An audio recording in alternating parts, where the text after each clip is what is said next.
l'Égypte joue un rôle important en ce qui concerne la crise actuelle à Gaza, non seulement le rôle de médiateur, mais également le rôle de sauveteur des fois, parce que bien sûr le passage de Rafah restera le seul passage pour les Gazaouis afin de trouver nourriture, médicaments et de passer de l'autre côté de cet enfer. Afin de mieux analyser l'importance des efforts déployés par l'Égypte actuellement dans le contexte d'une nouvelle visite du secrétaire d'État américain Anthony Blinken hier en Égypte, nous avons contacté par téléphone l'ambassadeur Hussein Haridi, ancien ministre adjoint des Affaires étrangères. Bonsoir. Monsieur l'ambassadeur Hussein Haridi, bonsoir. Bonsoir, madame. On est en train de discuter des efforts déployés par l'Égypte comme médiateur et également le rôle humanitaire, mais surtout le côté médiateur entre Hamas et Israël afin de trouver une solution à la crise actuelle basée sur l'échange d'otages et également une trêve humanitaire. Jusqu'à maintenant, la trêve qui a été imposée n'a pas vraiment tenu le coup devant les frappes israéliennes et on se trouve dans une situation plus ou moins fragile et vraiment très tendue. Selon vous, où en est actuellement, à travers cette médiation égyptienne et la situation à Gaza? L'Égypte, en concertation, en étroite concertation avec le Qatar, l'administration américaine, le président Biden, les Israéliens, déploient les quatre parties se sont rencontrés à Paris depuis 2 semaines. Ils ont élaboré un cadre pour des négociations entre le Hamas, la résistance palestinienne, et le gouvernement israélien. Demain, le Caire va accueillir une rencontre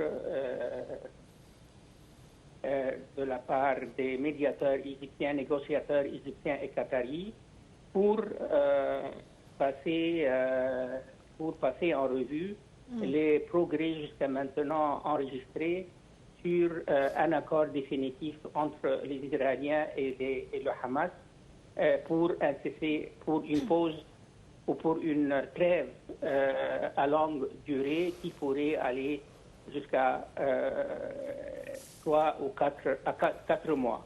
Oui. Et le secrétaire d'État américain, M. Anthony Blinken, a rencontré hier le président égyptien, M. Abdel Fattah el-Sisi. Puis il s'est dirigé vers le Qatar où il a rencontré son Altesse royale, le cheikh, l'émir Tamim. Oui. Et aujourd'hui, il était à Tel Aviv où il a rencontré le Premier ministre israélien, le président israélien, ainsi que le chef d'état-major de l'armée israélienne et le ministre de la Défense israélien. Oui. Alors, on attend toujours la réponse israélienne aux propositions faites par le Hamas officiellement hier et espérons que les choses vont bouger, vont s'améliorer, que les deux parties vont reconnaître que le temps est arrivé pour une trêve de longue durée dans la bande de Gaza, et spécialement que dans un mois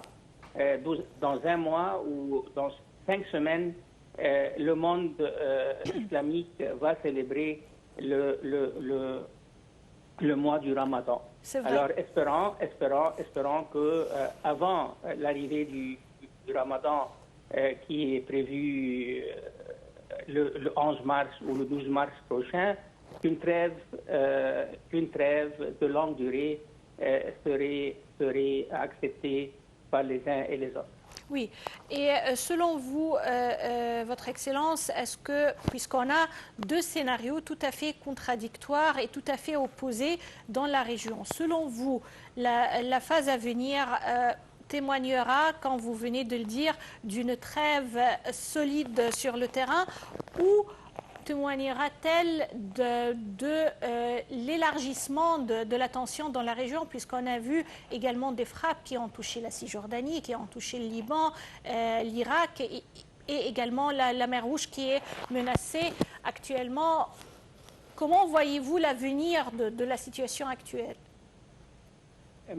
Je pense que l'administration américaine a pris conscience que pour prévenir l'escalade militaire dans la région oui. et dans la mer Rouge, je crois qu'une trêve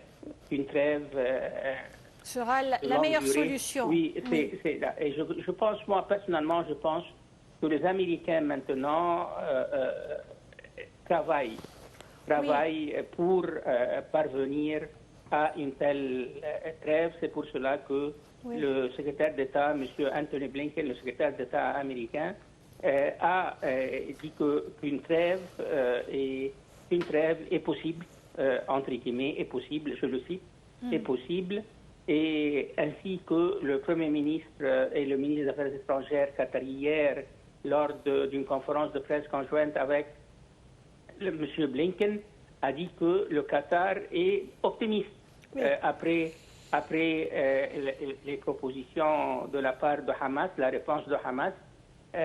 Alors, il est optimiste, entre guillemets, je le cite aussi. Alors, je pense que peut-être ça prendra un peu du temps, mais je pense qu'on arrivera à une trêve avant le mois du Ramadan. Espérons bien qu'on arrivera à une solution à cette crise inhumaine actuelle. Je tiens à vous remercier, Monsieur l'ambassadeur Hussein Haridi, ancien ministre adjoint aux Affaires étrangères. Merci bien. Et on continue également avec cet élément important de la progression pour arriver à une trêve, puisque après sa visite hier en Égypte, le secrétaire d'État américain Anthony Blinken poursuit aujourd'hui sa tournée au Moyen-Orient pour tenter d'importer une trêve dans la guerre entre Israël et Palestine qui s'apprête, ou la guerre d'Israël contre les Palestiniens qui s'apprête à entrer dans son 5e mois. Hier au Caire, le président Abdel Fattah el-Sisi s'est entretenu avec M. Blinken des efforts intensifs déployés en vue de parvenir à un cessez-le-feu immédiat dans la bande de Gaza, à l'échange de détenus et à l'acheminement de l'aide humanitaire nécessaire pour mettre fin aux souffrances humaines dans la bande de Gaza. Les détails avec Sarah Al-Maghrabi.